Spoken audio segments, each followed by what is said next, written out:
Let me help you understand blockchain using a simple example. My name is Rameshwar Amancha, founder of Blockchain Expert Club and also a blockchain solution architect, a certified solution architect.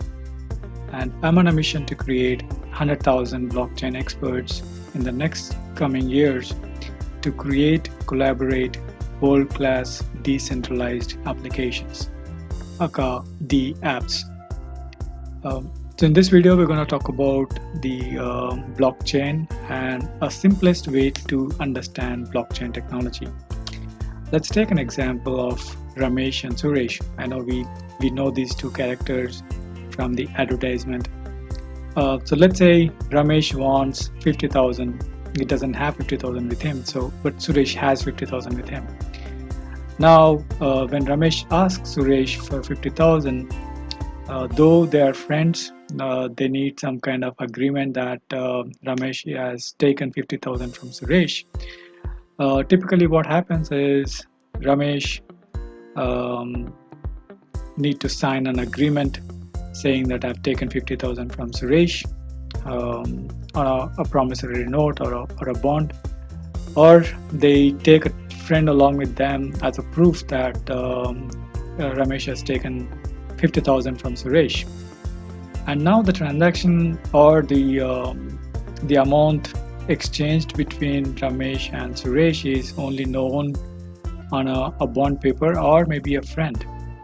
What if the agreement is lost, or maybe there's something happened and both of them lost the agreement, or maybe the friend forgot the transaction happened on certain day and maybe he lost memory.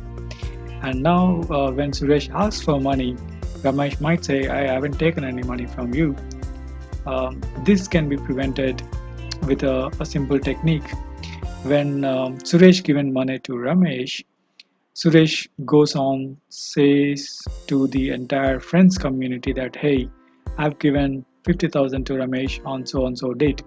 Now what he's doing is he's recording this particular transaction on other people's mind. So in his friend circle, there are 10 people and 10 of them will know there is a transaction. But how do they trust the transaction? Is that when Suresh shows the agreement that, okay, here's the agreement that I've given 50k to Ramesh. Now what happened here is a decentralized, instead of having single person memory or having just one copy, he's making this transaction public to his friends. Now this could be 10 friends, or maybe he can go announce to the entire street, or maybe the community where there's more people. So the higher number of people remembers this transaction, it's Ramesh has a confidence that, okay, even if I forget, other people will remember the transaction. This exactly happens in the blockchain. The data is stored on a decentralized manner. We talk about ledgers when a transaction happened. In this case, 50k. The ledger is written between Ramesh, Suresh, and also a third party. When I say third party, it need not to be a bank. It's a group of people who store this transaction. And when the majority of the group says, okay, this is a valid, legitimate transaction, that goes and sits in the block, and that will remain untouched. Nobody can delete the transaction in the blockchain. They can only update.